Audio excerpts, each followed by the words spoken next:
नमस्कार बच्चों, YouTube channel शिक्षालय में आप सभी का स्वागत है। मेरा नाम है रेणु यादव। इस YouTube चैनल के माध्यम से हम क्लास 9 से लेकर 12 तक की पूरी केमिस्ट्री और कुछ और सब्जेक्ट्स कवर कर रहे हैं। आज बहुत ही प्यारा दिन है, 15 अगस्त 2024। तो सबसे पहले तो मैं ये मौका लेना चाहती हूँ कि आप सभी को स्वतंत्रता दिवस की 78वें स्वतंत्रता दिवस की हार्दिक हार्दिक हार्दिक शुभकामनाएं दूँ। मैं ईश्वर से प्रार्थना करूँगी कि आप और हम सब मिलकर अपनी माँ भारती को हर एक पल प्रगति की ओर लेकर जाएं। हम सब गर्व से कहें कि हम भारतीय हैं, हम गर्व से कहते हैं कि हम भारतीय हैं, लेकिन हम और स्पीड से आगे बढ़ें ताकि हम डेवलप्ड नेशन बन जाए। विकसित राष्ट्र की जो एक सपना हम सब देख रहे हैं, ईश्वर करे कि हम बहुत जल्दी उस सपने को पूरा करें। और आपके सपने पूरा करने के लिए बहुत ज़रूरी है कि लक्ष्य को साथ कर रखिए। तो आइए अब केमिस्ट्री की तरफ चलते हैं। Halo alkane hello arenes chapter हम पढ़ रहे थे। लास्ट टाइम हमने डिस्कस किया था कि अल्कोहल से हम आखिर हेलो एल्केन कैसे बनाते हैं, जहां पर हमने क्लोरीन का कंपोनेंट ऐड किया था। लाइक हेलो एल्केन की जगह हमने क्लोरो एल्केन बनाया था अल्कोहल से। आज हम पढ़ने वाले हैं कि ब्रोमो एल्केन हम कैसे बनाएंगे, ब्रोमो एल्केन हम कैसे बनाएंगे अल्कोहल से। ठीक है, प्रोसीजर क्या है, क्या बदलाव है, वो थोड़ा समझने की ज़रूरत है। हालांकि अगर आप सिर्फ इक्वेशन लिख कर आएंगे कि अल्कोहल को HBr से ट्रीट किया, प्रोडक्ट बन गया, फाइन, वो भी क्लियर है, आपको मार्क्स मिल जाएंगे, लेकिन प्रोसीजर पता होना ज़रूरी है कि HBr कहाँ से आया। देखो, HBr हमें बनाना पड़ता है। उसके लिए हम क्या करते हैं कि KBr, ठीक है, पोटेशियम ब्रोमाइड को आप H2SO4 के साथ ट्रीट करते हैं। ये कॉन्सेंट्रेटेड होना चाहिए। ठीक है, जब आप ये रिएक्शन करेंगे तो सबसे पहले आप याद रखिए, आप किसी भी क्लास में होंगे, शिक्षालय में तो हर बार बेस की बात की ही जाएगी, और मैं चाहूँगी कि आप ध्यान से सुने ताकि आप इक्वेशंस को गलत तरीके से उसका गलत प्रोडक्ट ना बनाएं। तो जब ये टूटेगा H2SO4 तो H पॉजिटिव SO4 2 नेगेटिव में टूटेगा, आप जानते ही हैं। ठीक है, H पॉजिटिव HSO4 नेगेटिव में टूटेगा। ठीक है, H पॉजिटिव HSO4 नेगेटिव में, ये एक अलग, ये एक अलग। KBr जब टूटेगा तो K positive Br negative component में टूटेगा। अब आप ये जानते हैं कि क्योंकि पोटेशियम पॉजिटिव है, ये नेगेटिव कंपोनेंट की तरफ अट्रैक्ट होगा, यानी ये एक KHSO4 बना लेगा ना ये प्रोडक्ट। हमें इससे मतलब नहीं है, हमारा फोकस इस पे है कि ये जो H पॉजिटिव और Br नेगेटिव है, ये मिलकर HBr बना लेते हैं। अब एक बहुत इंपॉर्टेंट बात सुनिए, ये रिएक्शन हो रही थी, इस रिएक्शन के प्रोसीजर में ही, यानी एक इंटरमीडिएट के तौर पर, यानी रिएक्शन के प्रोसीड होते वक्त ही एक इंटरमीडिएटरी प्रोडक्ट बनकर आया HBr। तो किताबों में अगर आप लिखकर देखते हैं कि HBr is prepared in situ, तो आप समझ जाइए कि ये इसकी बात कर रहे हैं। कहने का मतलब है कि आपने दो रिएक्टेंट्स को रिएक्ट किया, इक्वेशन चल रही थी, रिएक्शन चल रही थी, और बीच में आपको एक प्रोडक्ट मिल जाता है, तो आप उसको बोलते हैं इन situ। ऑलराइट, इन situ। ओके, तो ये HBr की ही हमें रिक्वायरमेंट है, क्योंकि जब तक हमारे पास HBr नहीं आएगा, ठीक है, हेलोजन एसिड नहीं आएगा, तब तक हम फिर ब्रोमो एल्केन या क्लोरो एल्केन या कोई भी कंपोनेंट नहीं बना सकते हैं। अच्छा, एक और चीज़ समझो, ये ज़रूरी नहीं है कि हम KBr ही लें, नहीं, हम सोडियम ब्रोमाइड भी ले सकते हैं, NaBr भी ले सकते हैं। हम उसका रिएक्शन भी अगर आप H2SO4 से कराते हैं, H2SO4 याद रहिए कि कंसनट्रेटेड ही होना चाहिए, तो ये टूटेगा H पॉजिटिव HSO4 नेगेटिव में। ठीक है, और NaBr टूटेगा Na पॉजिटिव और Br नेगेटिव में। इस स्थिति में भी Na क्योंकि पॉजिटिव है, ये इसके साथ जाके जुड़ जाएगा, यानी प्रोडक्ट बना लेगा NaHSO4, और ये H और ये Br दोनों के दोनों कंबाइन करके बना लेंगे HBr। ठीक है, क्योंकि इस HBr का प्रोडक्शन भी ड्यूरिंग द रिएक्शन ही हुआ है, इसलिए आप कहेंगे कि HBr was prepared in situ। Clear हो गई बात। खैर, हमें HBr मिल गया और हमें HBr की ही ज़रूरत थी। आप ये भी दिखा सकते हैं, आप ये भी दिखा सकते हैं। अगर आपसे पूछा जाएगा तो आप ये कंफर्म कर सकते हैं कि किस तरीके से HBr का प्रोडक्शन हुआ। चलिए अब मेन इक्वेशन की तरफ आते हैं, इसको मैं हटा देती हूँ।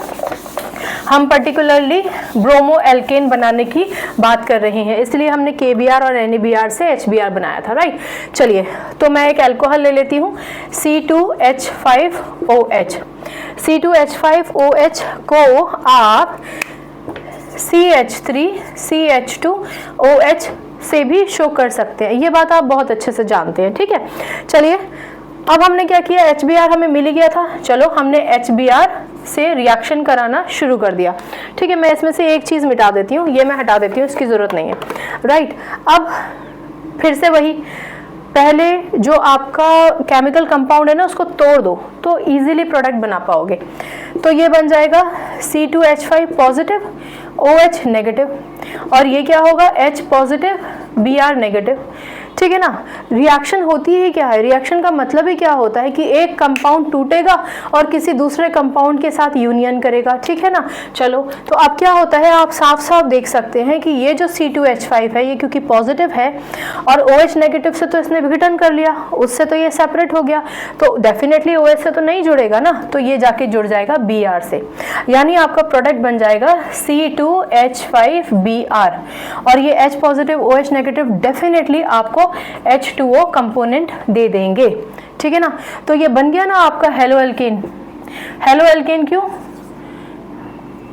हेलो एल्केन क्यों, क्योंकि Br क्या है, हेलोजन है ना, और C2H5 क्या है, एक एल्काइल ग्रुप है, लेकिन क्योंकि ये एल्काइल ग्रुप हर तरफ से सिंगल बॉन्ड से जुड़ा है, ठीक है, सैचुरेटेड है ना, इसीलिए आप जब इसका नाम लिखेंगे तो ब्रोमो एल्केन कहेंगे, ये हो जाएगा आपका ब्रोमो एल्केन। ठीक है ना, या फिर इथाइल ब्रोमाइड। आ गई बात आपको समझ में। तो इसमें क्या किया हमने, एक्चुअली तो एक अल्कोहल का ही इस्तेमाल किया, एक अल्कोहल का रिएक्शन हमने HBr से करवाया। मान लीजिए एक NaBr भी हमने लिया था, तो चलिए वो भी एक बार लेके देखते हैं।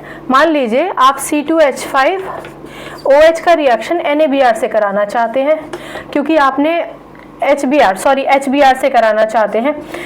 ये HBr आपने NaBr से बनाया हो या ये HBr आपने KBr से बनाया हो, कोई फर्क नहीं पड़ता, HBr चाहिए आपको। ठीक है ना, हाइड्रोजन ब्रोमाइड आपको चाहिए। ठीक है, तो ये आपको यहाँ इस HBr के नीचे कुछ डेफिनेशन नहीं लिखनी होती है कि हमने KBr से कॉन्सेंट्रेटेड H2SO4 को जब रिएक्ट किया था तब ये इन situ ये तब बना था, या NaBr से रिएक्ट किया था तब बना था, नहीं, आप यहाँ पे सिर्फ HBr लिखेंगे। ये इक्वेशन ही पूछी जाती है, इसी इक्वेशन को आप लिख कर आते हैं, इसी से आपको नंबर मिलते हैं। राइट, तो ये हो गया आपका ब्रोमो एल्केन। क्लोरो एल्केन के केस में हमने ल्यूकस रिएजेंट लिया था, ध्यान है आपको, ग्रुप्स मेथड हम कहते थे, लेकिन यहाँ इस केस में आपको ऐसा कोई रिएजेंट लेने की ज़रूरत नहीं है, आपने HBr तैयार करना था सिर्फ इन situ। राइट, इसके अलावा आप ये समझिए कि अगर मान लीजिए आपने कॉन्सेंट्रेटेड H2SO4 लिया था ना, अगर आप 48% HBr लेते हैं, ठीक है, 48% ऑफ कॉन्सेंट्रेटेड HBr लेते हैं। कॉन्सेंट्रेटेड HBr का क्या मतलब हुआ, 48% ऑफ कॉन्सेंट्रेटेड HBr का क्या मतलब हुआ, ये एक्वस सॉल्यूशन है HBr का। ठीक है, अगर आप या तो इन situ बनाकर HBr निकाल लीजिए, नहीं तो आप कॉन्सेंट्रेटेड HBr भी ले सकते हैं, लाइक डायरेक्टली कॉन्सेंट्रेटेड HBr ले सकते हैं। ठीक है, जब वो HBr आप कॉन्सेंट्रेटेड फॉर्म में लेंगे तो आपको अलग से कॉन्सेंट्रेटेड दिखाने की ज़रूरत बिल्कुल भी नहीं पड़ेगी। ठीक है, तभी भी रिएक्शन लेकिन यही रहेगा, आप किसी भी तरीके से HBr लीजिए, रिएक्शन यही रहेगा। इसको एक बार देख लीजिए, अगर कोई कन्फ्यूजन है तो पूछ लीजिए, बहुत इत्मीनान से देख लीजिए। ठीक है, चलिए आगे बात आपको समझ में, तो मैं इसको हटा देती हूँ, और हटाने की ज़रूरत नहीं है क्योंकि इसके बाद अब दूसरा जो लेक्चर मैं लेने वाली हूँ उसमें मैं आपको बताऊंगी कि आयोडो एल्केन किस तरीके से बनाए जाते हैं। ये इस प्रोसेस समझ में आ गया ना, तो वो भी जल्दी से समझ में आएगा। ठीक है, अगर कोई कन्फ्यूजन है तो पूछ लीजिएगा। आज हमने पढ़ा कि अल्कोहल से हम ब्रोमो एल्केन कैसे बनाते हैं। किताबों में अगर आप इन SITU अब अगर आप ये लिखा देखेंगे तो आप कंफ्यूज नहीं होंगे। ठीक है, इसका मतलब होता है कोई भी प्रोडक्ट जब रिएक्शन होने के दौरान ही बन जाता है तो हम बोलते हैं उसको इन situ। ऑलराइट, बाकी की इक्वेशन आई होप आपको क्लियर हो गई होगी। हमेशा कंपाउंड को तोड़िए और फिर पॉजिटिव को नेगेटिव से मिलाकर एक नया प्रोडक्ट बनाने की कोशिश कीजिए। इतनी सी ही है कहानी केमिस्ट्री की, रट्टाफिकेशन की ना कोई जगह है और ना कोई ज़रूरत। मिलते हैं अगले लेक्चर में, नमस्कार।